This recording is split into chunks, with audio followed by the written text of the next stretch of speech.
ثم إلى حضرة النبي المصطفى محمد رسول الله صلى الله عليه وسلم وعلى آله وأصحابه وأزواجه وأهل بيته أجمعين ثم إلى جميع مشايخنا وأساتذتنا ومرشدنا ثم خصوصا لمؤلف هذا الكتاب الفاتحة. أعوذ بالله من الشيطان الرجيم. بسم الله الرحمن الرحيم. الحمد لله رب العالمين الرحمن الرحيم مالك يوم الدين إياك نعبد وإياك نستعين اهدنا الصراط المستقيم صراط الذين أنعمت عليهم غير المغضوب عليهم ولا الضالين آمين. الحمد لله رب العالمين والصلاة والسلام على أشرف الأنبياء والمرسلين وعلى آله وصحبه أجمعين. رب اشرح لي صدري ويسر لي أمري واحلل عقدة من لساني يفقه قولي. قال المؤلف رحمه الله تعالى وأدام نفعنا بعلومه في الدارين آمين. ثم قال اللهم هداية للصواب يا رب العالمين. Pasal pada menyatakan air mutlak yang makruh memakainya. Air itu mutlak, berarti airnya suci lagi mensucikan, tapi dipakai makruh. Tinggal lagi sah, pakai wudhu, wudhunya sah, pakai mandi wajibnya sah. Andai ada yang kena najis disiramkan, lantas hilang bau rasa warnanya, berarti sah suci benda yang kena najis itu. Atau pakaian badan yang kena najis itu sah, tapi hukum makainya makruh. Hukum memakainya makruh. Sebaiknya kalau bisa nggak usah dipakai lebih bagus. Air yang makruh dipakai pada syarak itu ada 8. Yang pertama, air yang sangat panas. Pengertian sangat di sini tidaklah lagi menggelegak tuh. Kalau itu melepuh tidak pula makruh, itu haram. Nah, makna sangat hangat di sini, sangat panas, hangat-hangat pula. Sekira-kira makainya kita tidak sampai melepuh, tapi takut. Aduh, takut awak karena saking hangatnya itu. Ada yang bilang hangat-hangat kuku gitu. Takut kita makainya karena terlalu hangatnya. Tidak sangat panas dalam artian melepuh. Kalau itu bukan makruh, itu haram, menyakiti tubuh. Ini bukan di bawah itu, tapi tidak hangat dalam artian nyaman. Ada juga mandi pagi kasih air panas dicampur dipakai, sedap. Pas kedinginan awak pakai itu sedap. Kalau itu nggak apa-apa, nggak makruh. Itu air yang hangat. Ini sangat hangat, tapi tidak sampai melepuh. Sekira-kira makainya saking hangatnya macam terkejut badan tuh. Masih banyak. Itu makruh karena bisa saja karena saking hangatnya tidak rata kena ke anggota hadas. Yang kedua, air yang sangat sejuk. Air yang sangat sejuk, sangat dingin kayak air es itu. Itu pun makruh. Karena menegahkan dia akan sempurnanya rata pada anggota. Tercegah sempurna rata pada anggota. Atau memberi mudarat dia pada badan. Memberi mudarat pada tubuh. Kalau mudaratnya itu sampai membahayakan kayak melepuh, nah kalau itu bukan lagi makruh, haram.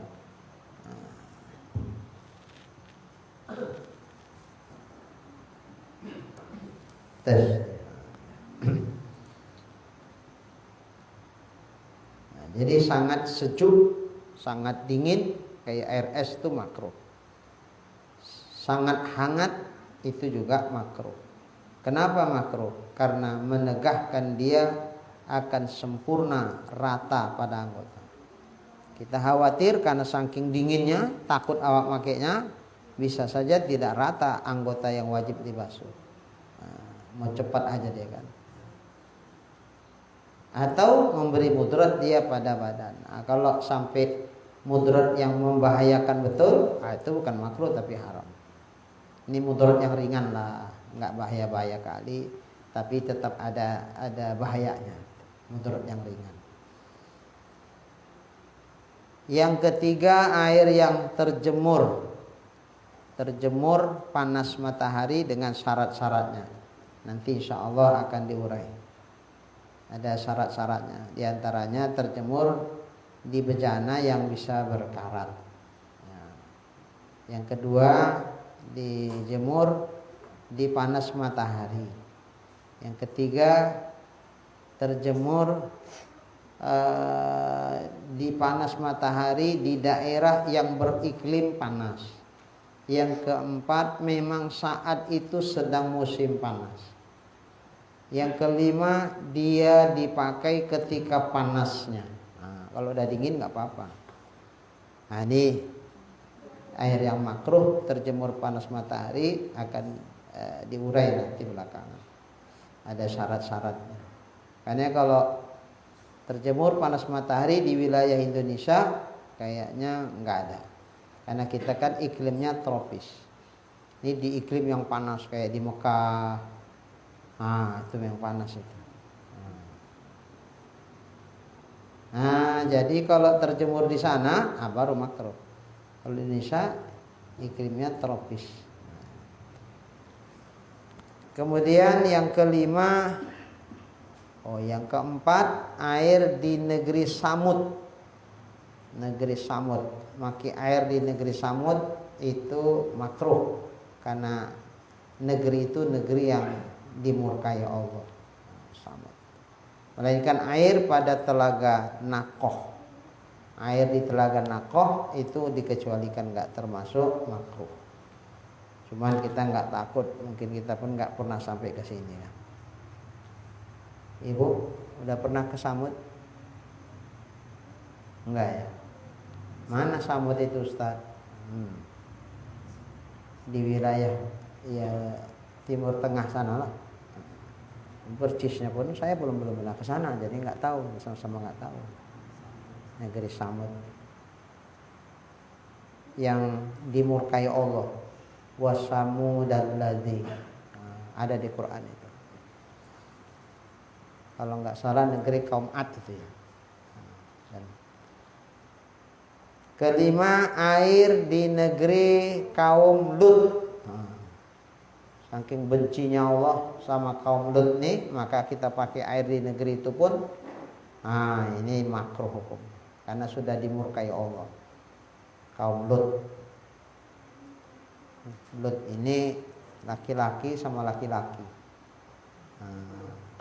Sodomi, homo. Padahal sudah dipunahkan Allah itu. Tapi tak kenapa muncul juga lagi. Sekarang ada bermunculan. Ada juga. Ada juga. Pakai komunitas pula tuh lagi. Minta disamakan pula haknya. Betul. Tinggal pemerintah lah ini. Takutnya disamakan. Minta kesetaraan. Dilegalkan. Artinya apa yang mereka lakukan itu udah dilegalkan saja.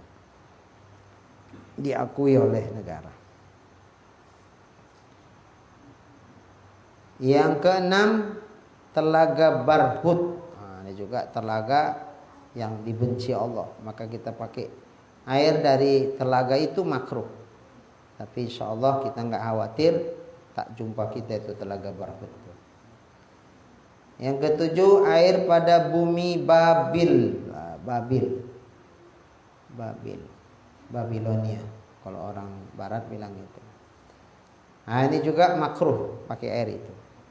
Nah, ini bangsa negeri-negeri yang dimurkai Allah. Kedelapan, air pada telaga Zarwan. Telaga Zarwan. Ini juga makruh.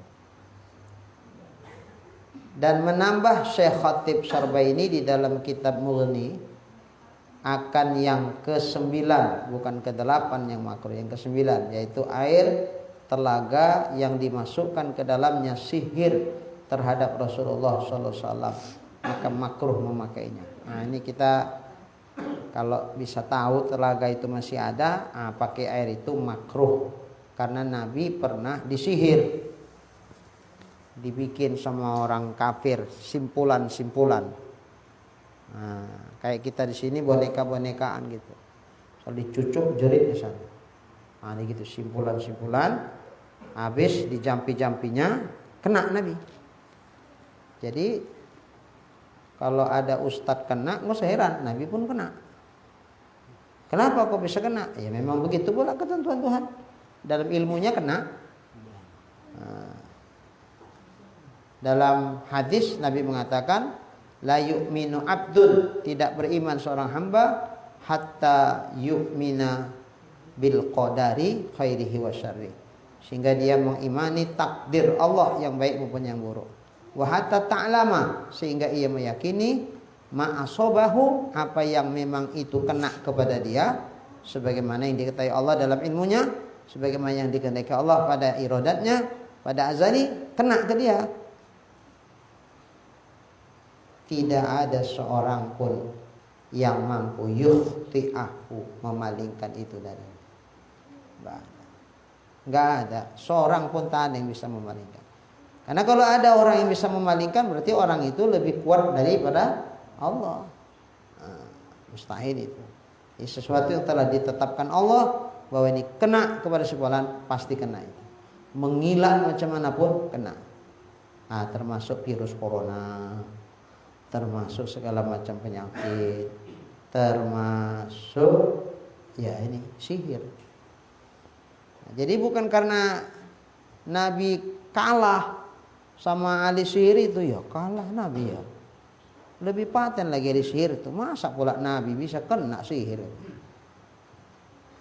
Ya memang begitu dibikin Allah Ta'ala. Untuk apa? Supaya jadi pelajaran buat kita. Dengan itu kemudian akhirnya Allah Subhanahu wa taala mengajarkan kepada Nabi membacakan qul a'udzu birabbil falaq, dibaca Nabi. Kemudian sampai akhirnya malaikat Jibril datang kepada Nabi, ya Muhammad, cari itu sihir, simpulan sihir yang dibikin orang kafir itu di dalam sumur ini, di telaga Zarwan ini. Di telaga apa namanya, enggak dibilang di sini.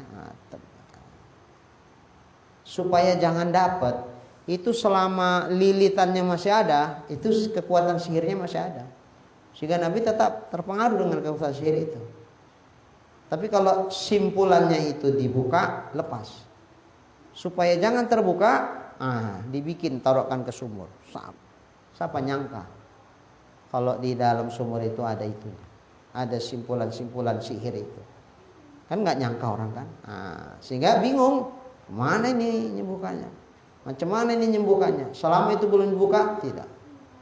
Tapi malaikat Jibril atas perintah Allah datang kepada Nabi, ya Muhammad, buka simpulan itu, diletakkan di dalam sumur.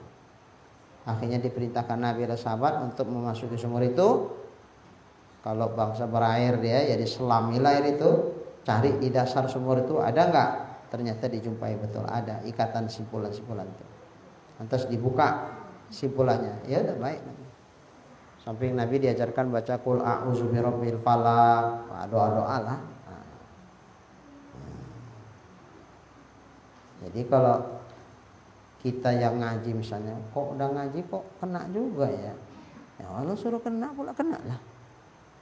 Bukan karena kehebatan sihir itu, karena ya dasarnya memang Allah yang menentukan itu kena.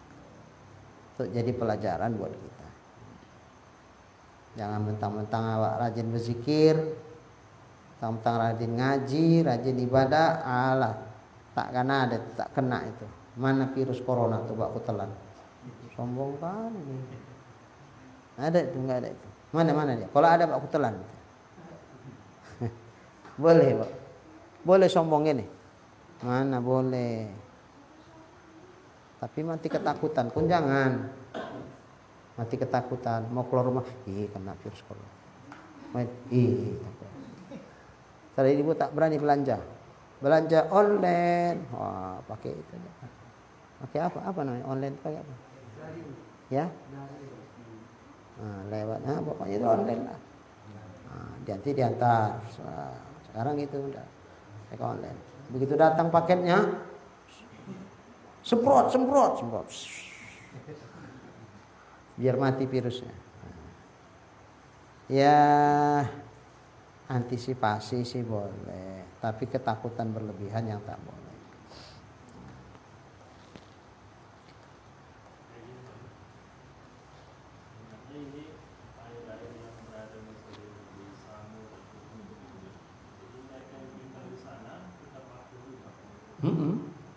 Iya, jangan.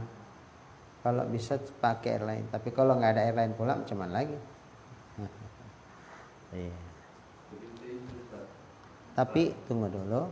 Tapi air yang ada di Telaga Barhut, Telaga Barhut di Bumi Babil, ya kalau memang itu wilayah itu, ya betul. Kecuali kalau dengan itu nggak bisa mereka beribadah, ya udahlah beribadah. Ini kan makruh, sekedar menunjukkan ini negeri pernah dimurkai Allah, sehingga oleh karena itu pakai airnya pun makruh. Dengan catatan kalau tak ada pilihan. Ya, kalau masih ada pilihan, ya. Kalau tak ada pilihan, gimana lagi? Mana mungkin kita tak sembahyang gara-gara nggak pakai air ini kan?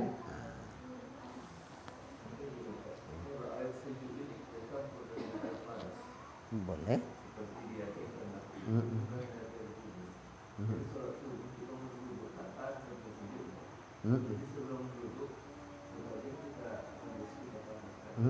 Enggak apa-apa. Boleh. Selama air itu cuman panas. Iya, enggak apa-apa. Asal jangan dicampur-campur yang lain. Warnanya dicampur misalnya. Syahdan tersebut di dalam kitab Tuhfah, tidak makruh berwudu dan mandi dengan air zam-zam. Nah, boleh. Kalau air zam-zam tidak sampai makruh kita berwudu pakai air zam-zam, boleh. Mandi pun boleh, enggak sampai makruh. Jadi sekedar teringatnya ini. Kan dilarang pulang haji itu bawa air zam-zam. Cuman gitu pun pengalaman orang tuh dibalut ini dulu bisa lolos. Jadi bikin kayak gini, bikin kayak ini. Awak pun ikut-ikutan lah ya kan. Orang tuh yang bikin, bukan awak. Gini Ustaz, dibalut. Sekira-kira kalau pun terbanting tidak takut pecah. Bikinlah. Ini sekedar usaha aja ya. Kalau lolos ya alhamdulillah, kalaupun tak lolos ya nggak apa-apalah. Rupanya tak lolos. Ya udah, jadi kemana ini bikin ini? Kan masih bersisa waktu lagi. Koper terangkat, yang ini tak mau diangkat. Oh ya udahlah. Jadi macam mana ini? Mau diapain ini jam-jam segini banyak? Diminum. Tiap hari minum jam-jam aja. Tapi semua satu-satu orang. Mana habis? Terakhir macam mana ini? Aku bikin mandi sedap kali katanya. Bikin mandi di kamar mandi. Wah. Itu macam mana hukumnya itu? Boleh. Tidak makruh. Kata siapa? Syekh Ibnu Hajar dalam kitab Tuhfah. Cuman kalau di sini dibikin alah sayang kali lah ya. Di sana kan karena banyak, tinggal ngambil. Kalau di sini sayang lah, jangan untuk mandi lah, jangan untuk wudu, untuk diminum. Dan tidak haram menghilangkan najis dengannya. Bahkan kalau tangan kita kena najis, kita basuhlah najis tadi dengan air Zam-Zam, tidak sampai haram hukum. Membersihkan najis dengan air Zam-Zam tidak haram. Kata siapa? Syekh Ibnu Hajar dalam kitab Tuhfah. Tetapi yang utamanya janganlah dihilangkan najis dengan air Zam-Zam itu. Utamanya yang afdol, sebaiknya kalau untuk najis janganlah terkesan macam menghinakan air Zam-Zam tuh ketika dibikin nyuci kena najis. Nah, kalau untuk najis sebaiknya utamanya jangan. Tapi kalau untuk wudu nggak apa-apa, kan tidak menajiskan air itu. Dan air Zam-Zam itu lebih mulia daripada air kolam Al-Kausar, telaga Nabi. Padahal telaga Nabi itu nanti di waktu hari kiamat sebelum masuk ke surga itu umat Nabi minum telaga Kausar dulu. Siapa yang minum telaga Nabi ini, haud Nabi, dia tidak akan merasakan haus buat selama-lamanya.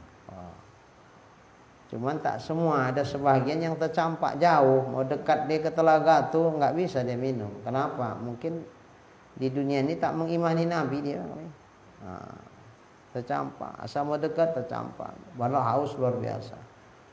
Siapa yang minum air ini tidak merasakan haus buat selama-lamanya.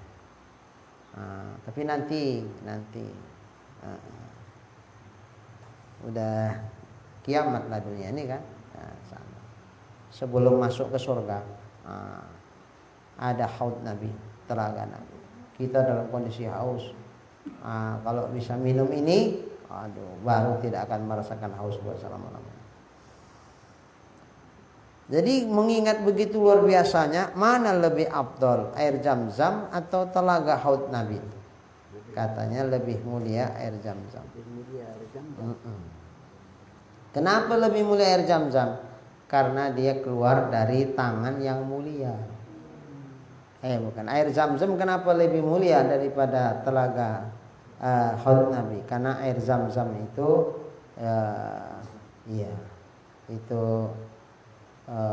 salah satu keutamaan lah dibikin Allah Ta'ala sejak Nabi Ismail itu ya.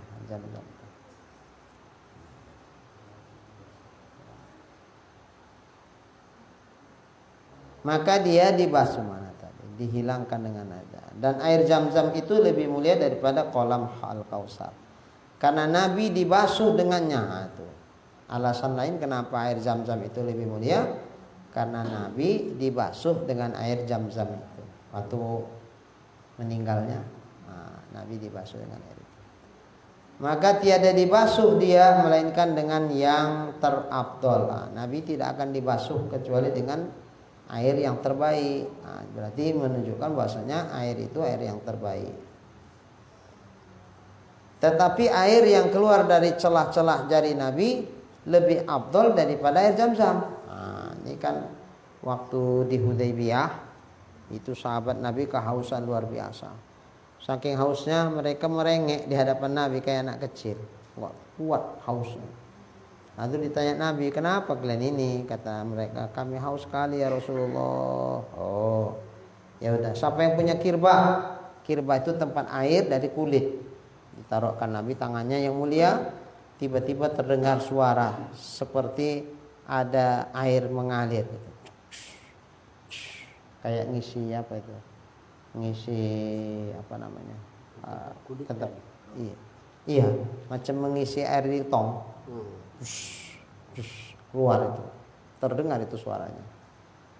Udah, Nabi tidak angkat. Udah, siapa yang kehausan silakan minum, kata Nabi. Sekalian wudu. Sahabat-sahabat Nabi pun berganti-gantian lah, minum wudu, minum wudu, minum wudu. Sampai kata sahabat yang meriwayatkan hadis ini, seandainya ada kami sekian ribu orang, cukup air itu. Tapi ketika itu kami sekian ratus orang. Nggak habis-habis, nggak berhenti ngalir terus saja. Sampai sudah habis siap semua, baru diangkat Nabi, baru berhenti. Belajar celahnya. Dulu ada sok-sokan ikut-ikut kayak Nabi. pakai baju jubah dia, ngalir ya. Rupanya diperiksa sini ada selangnya. Ada selangnya. Ngalirlah. Ada sini pula apanya air gitu. Nopo. Nopo. Kalau Nabi memang betul celahnya. Itu mukjizat namanya. Mukjizat. Kalau air ini mana lebih afdal dari air Zam-Zam? Afdal air yang keluar celah Nabi dari air Zam-Zam itu. Cuman kita nggak pernah lah pakai air itu. Tak ada lagi, udah habis. Kisah abad. Tak pula diabadikan, ditinggalkan, tah misalnya satu gelas ditinggalkan, sehingga jadi apa? Ditaruh di museum sebagai barang bukti bahwa inilah air yang pernah keluar dari celah-celah jari Nabi. Gitu. Nggak ada, nggak kepikiran sahabat dulu begitu gitu. Mengabadikan kita aja sekarang, sikit-sikit diabadikan, pakai difoto, strike. Habis itu dikoleksi, mending masukkan ke Facebook, di share, bak tahu orang, bak tahu orang.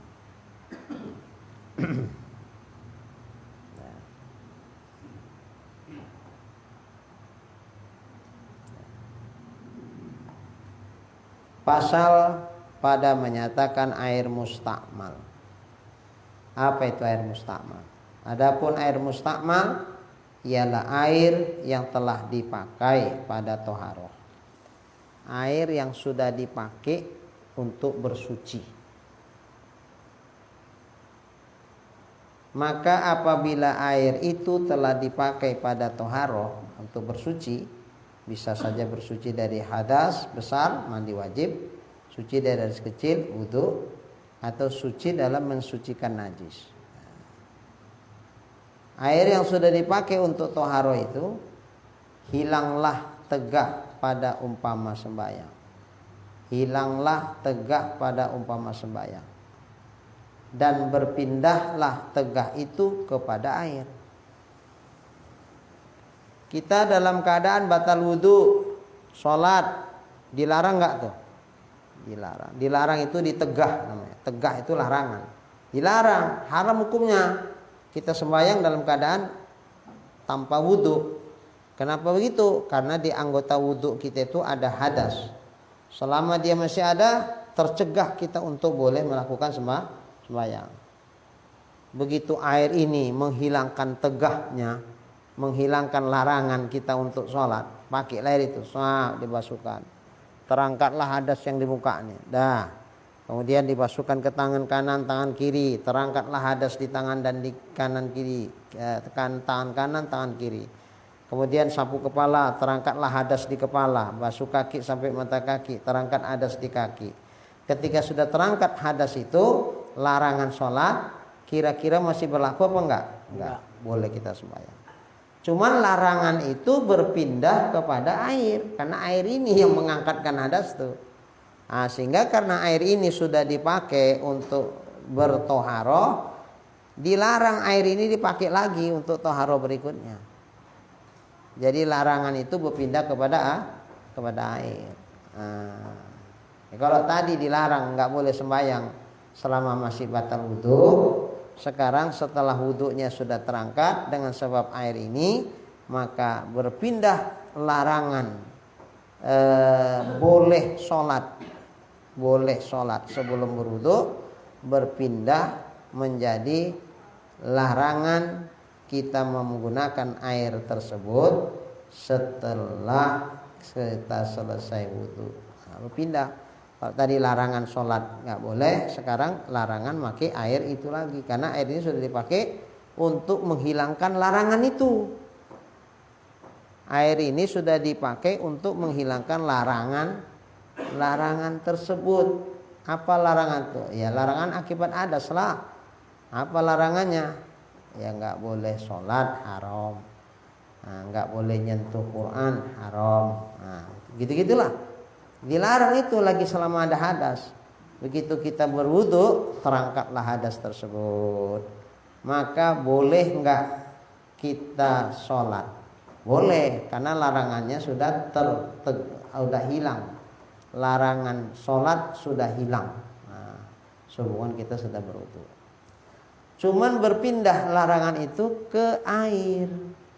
Kalau tadi dilarang sembahyang, kalau gini hari dilarang menggunakan air tersebut. Nah, karena air itu sudah dipakai untuk mengangkatkan hadas. Jadi air itulah disebut dengan air mustakmal. Arti mustakmal air yang sudah dipakai. Nah, untuk basuhan yang wajib. Gak bisa lain. Itulah air yang suci tapi tidak mensucikan. Bisa paham? Nah, jadi berpindah larangan sholat dalam keadaan berhadas. Ketika hadas terangkat, maka tak boleh lagi dia menggunakan air tersebut. Air yang sudah dipakai untuk wudu yang pertama itu nggak bisa. Kenapa kok nggak bisa? Tadi sebelum dipakai bisa kok, sekarang nggak bisa. Karena larangan tak boleh kita melakukan sholat umpamanya dengan batal wudu, melakukan puasa.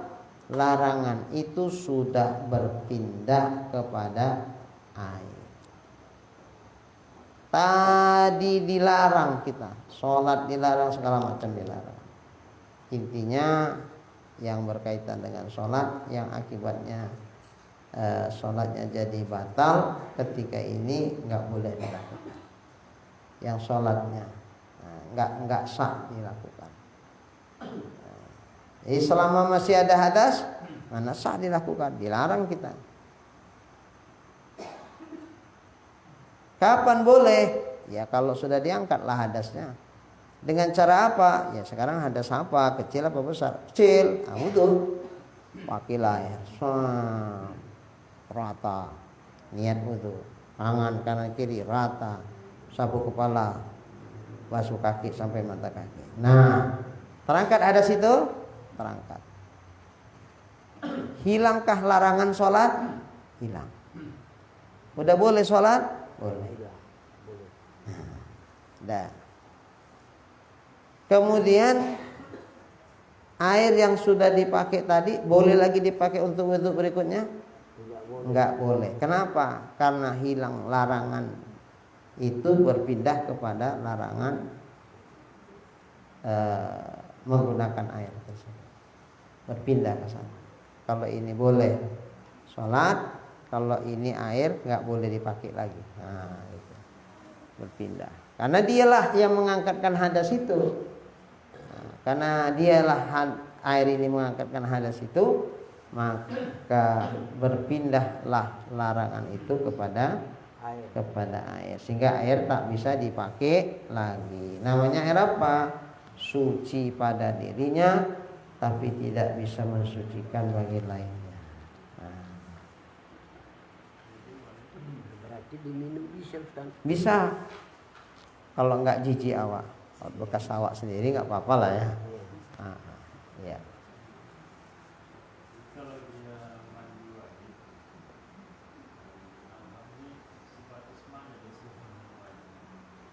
Mandi wajib sebatas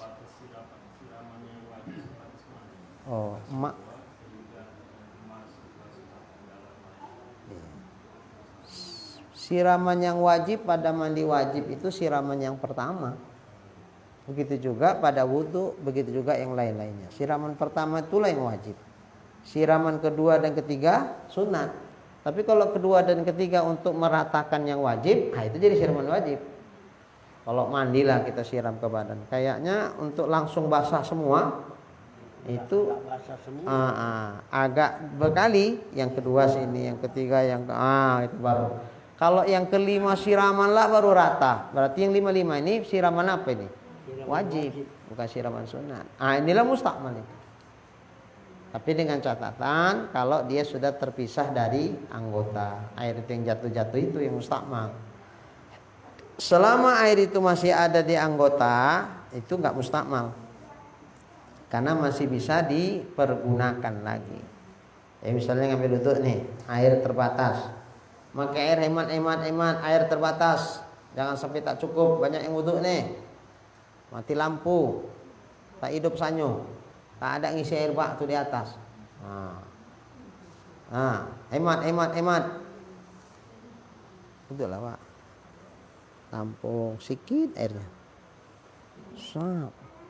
Selama masih bisa dialirkan di muka tuh, itu masih boleh, nggak mustakmal. Yang mustakmal tuh yang tes. Bekas dibasuhkan anggota yang wajib, siraman yang wajib. Yang pertama lepas dia jatuh, yang jatuh netes inilah yang mustakmal. Tapi selama air yang masih ada di muka bisa kita alirkan lagi begini, ini nggak mustakmal, ini terus putar terus selama masih bisa. Habis nggak bisa lagi, ya udah ambil lagi. Udah rata belum? Kayaknya sini belum, siram lagi, alirkan lagi. Selama masih bisa dialirkan, itu nggak mustakmal. Yang netes inilah, yang jatuh ke bawah, itu yang mustakmal. Paham ya Bu ya? Cuman kalau misalnya di bawah ada ember, dari situlah kita ngambil air tuh pakai gayung. Tahu-tahu waktu begini, masuk dia ke ember tuh. Air yang jatuh nih, masuk ke ember tuh.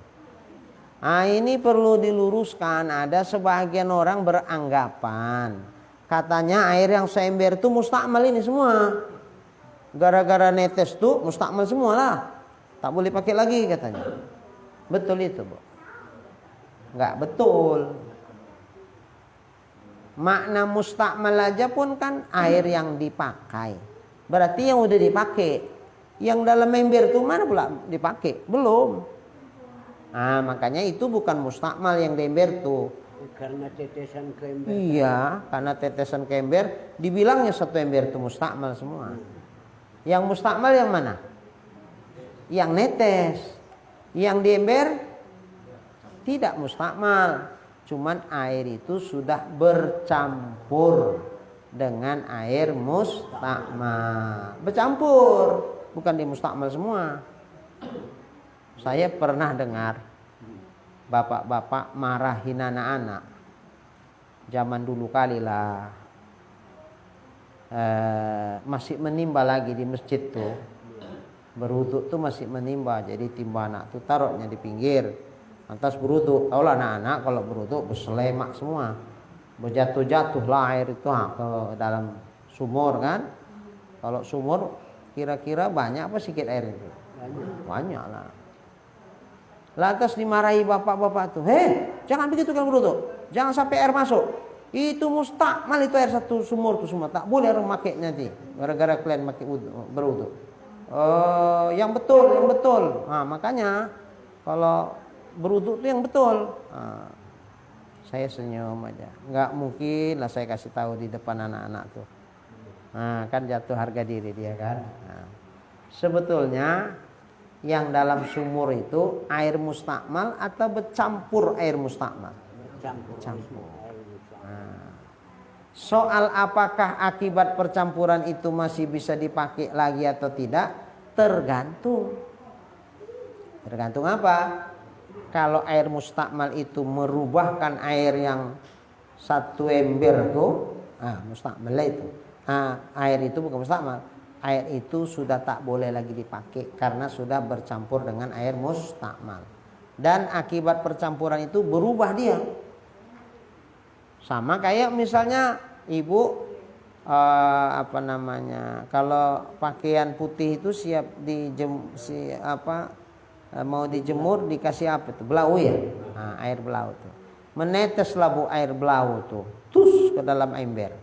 Yang air suci lagi mensucikan. Apakah dibilang air itu terus tak mensucikan? Enggak. Air itu bukan tidak mensucikan, tapi air itu sudah bercampur dengan air yang berubah, yaitu air belau. Soal apakah dia masih bisa dipakai lagi apa enggak akibat percampuran itu tergantung. Berubah enggak air satu ember itu ketika ketetesan air belau? Ya tergantung air belaunya berapa netesnya. Iya. Ya, diperkirakan. Nah, kalau yang nyata tahu usah lagi, ditengok aja. Kalau air belau kan nampak itu perubahannya. Jadi biru apa enggak tuh air satu ember tuh gara-gara netes air belau? Enggak biru, masih biasa jernih juga. Oh, kalau begitu berarti air ini tidak berubah. Kalau air ini tidak berubah, berarti air ini tetap suci lagi, mensucikan. Tapi kalau banyak kali pula air belau itu masuk, ya berubah jadi biru seember tuh. Oh iya mak, ini udah jadi biru pula, ini jadi air belau juga lah ini udah. Kalau itu berarti karena berubah, banyak perubahannya, air itu tidak mensucikan. Nah, tidak mensucikan. Kalau air tetesan air mustakmal tadi ke satu timba misalnya, dia kan nggak ada perubahan Ustaz. Iya, macam mana itu tahu berubahnya? Hah? Macam mana Mbak tahu perubahannya kan itu? Bagaimana supaya tahu perubahannya? Iya, Karena ini dia tidak sama semua dia. iya, sama. Kalau seperti air laut tadi kan karena warnanya. Iya, Nah ini kalau dicium pun nggak ada bau, iya. ditengok pun nggak berubah warna. Jadi macam mana tahu dia berubah tidaknya? Bagaimana kita tahu Iya. berubah enggaknya? Baik. Jadi untuk mengetahuinya ditakdirkanlah, diumpamakan dia berbeda. Kita umpamakanlah yang air mustakmal yang jatuh itu seperti air belau misalnya. Sekira-kira air belau berapa tetes merubahkan air satu ember itu? Wah, kalau segayung Ustadz air belaunya berubahlah air seember itu. Kalau air mustakmal itu satu gayung, baru berubah. Kalau kira-kira air belau itu setetes dua tetes sampai berubah kira-kira air satu ember itu. Enggak, kalau gitu air mustakmal setetes dua tetes pun tidak berubah. Gitu. Kita umpamakan beda. Itu namanya perubahan secara takdiri. Kalau perubahan yang nyata, perubahan secara hissi namanya. Kenyataan, nampak gitu perubahannya. Itu hissi namanya. Tapi kalau diumpamakan dia terjadi perubahan, itu namanya perubahan secara takdiri. Ya.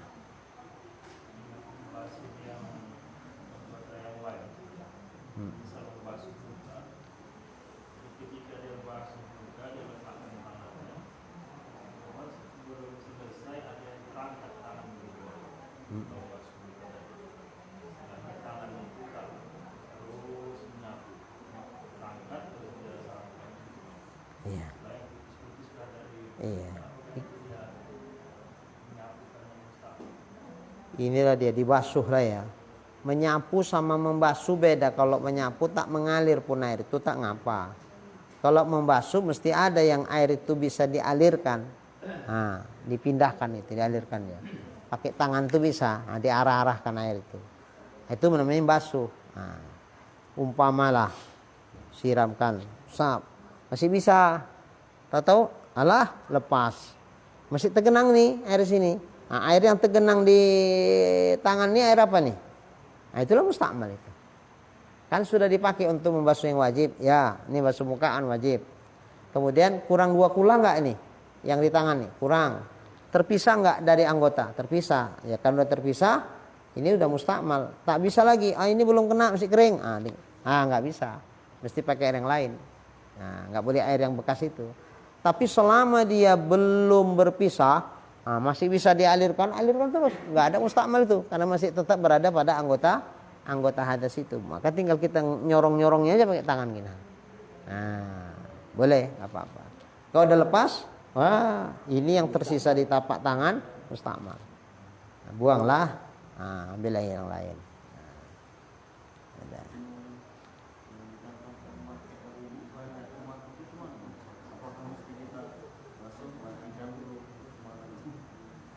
Iya, kalau bisa itu lebih bagus.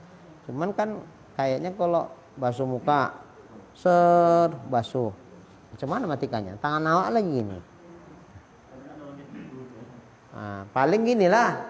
Kalau memang itu rajin kali dia. Keran, sap, matikan. Tampung. Gitulah paling. Kalau namun gini matikan, cuman gitu matikan, jatuh tumpah habis. Apa yang mau disapu basuhkan? Memang lebih hemat kita berwuduk tuh pakai gayung daripada pakai keran. Karena kalau pakai keran dia hidup aja. Nah, waktu kita gini-gini kan hidup aja, jatuh aja dia. Nah, karena payah kita matikannya kan. Nah, cuman ya paling tidak usahanya begini. Kalau bisa lah agak pelan, jangan habis full dia. Sementara tendangan sanyunya ini luar biasa, deras. Apalagi yang lain nggak make, awak sendiri yang make. Sehingga fokus ke keran kita aja. Itu tendangannya kuat, wah gitu. Nah, janganlah gitu. Mubazir airnya banyak tumpah. Ya kalau bisa dikecilkan, kecilkan. Tapi saya tengok ada orang, ya Allah hematnya pakai air. Kecil kali. Cuman kalau kecil kali kayak gini, wudhunya lama lah. Nunggu lama nampung nih kan. Nunggu lama nampung. Yang di belakang ngantri.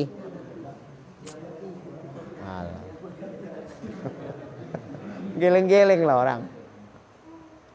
Udah komat, Allahu Akbar, 5 lagi ngantri, dia pelan nampung. Jadi tengok situasinya juga lah. Jadi jangan saking hemat kali pula sampai terganggu orang lain ibadah. Ya agak sedang lah, jangan kecil kali, jangan pula besar kali. Ya, kalau bisa lah sedang apa yang besar kali.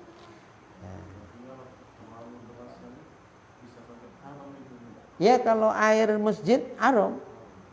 Kalau banyakan lagi yang tumpah itu makruh kalau air awak sendiri itu. Al-israf fil ma'i makruh kalau punya air kita sendiri. Kalau punya masjid itu disabilkan namanya. Nah, itu nggak boleh. Jangan mentang-mentang gratis pula. Alah gratis, yang bayar kan uang kas masjid. Wah. Terakhir Pak Haji lah yang nombok. Nah, jadi jangan banyak-banyak kali. Nah, apalagi air pam ya kan. Nah, rata-rata kalau masjid-masjid sudah pakai air pam dia. Nah, nggak ada lagi sumur bor. Pam.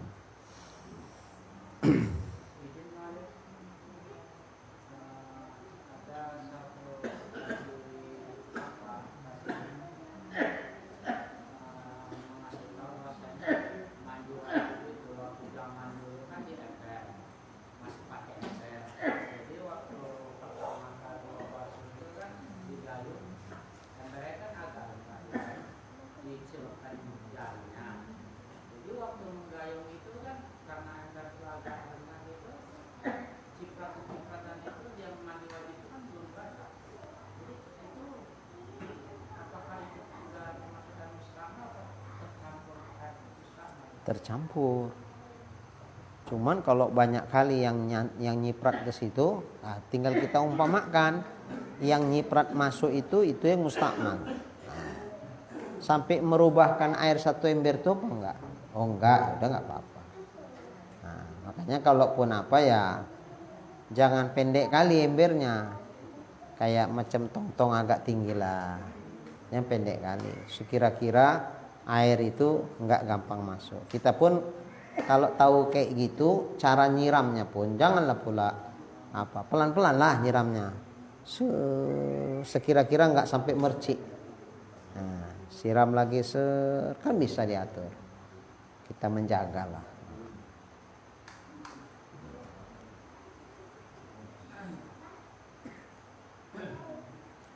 Dan berpindahlah tegah itu kepada air, maka jadi lemahlah air itu dari mengangkatkan hadas dan menghilangkan najis. Itulah mustakmal namanya. Nah, seginilah dulu ya. Nanti akan datang adapun air yang telah dipakai pada taharah insyaallah akan datang 9:30.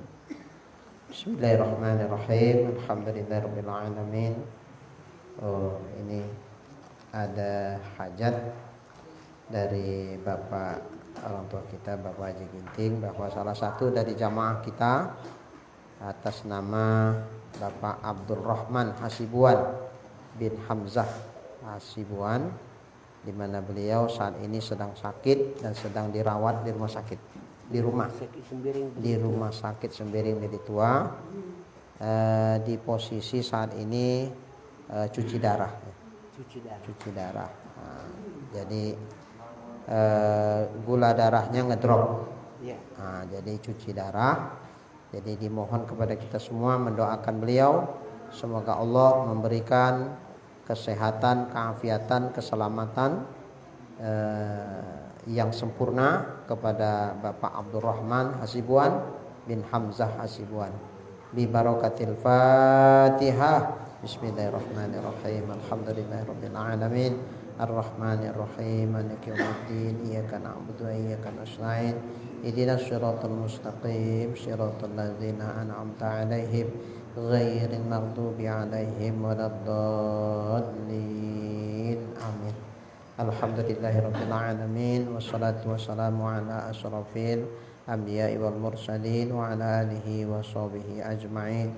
Allahumma rzuqna imanan kamila wa yaqinan shadiqa wa qalban khashi'a wa ilman nafi'a wa amalan maqbula wa taubatan nasuha wa husnal khatimah.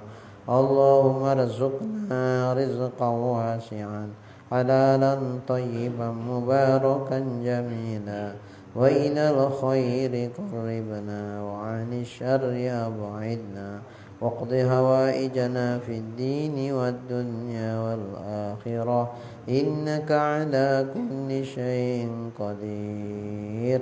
Sallallahu ala Allahumma anzilir rahmata was sihhata was salamah wal afiyah wat taufiq wal hidayah wal maghfirah wal barakah alaina wa ala walidayna wa ala jami'i alina wa ala jami'i awladina wa ala jami'i qarabatina wa ala jami'il muslimin wal muslimat, khususan ala akhina Abdurrahman Hasibuan bin Hamzah Hasibuan bi rahmatika ya arhamar rahimin.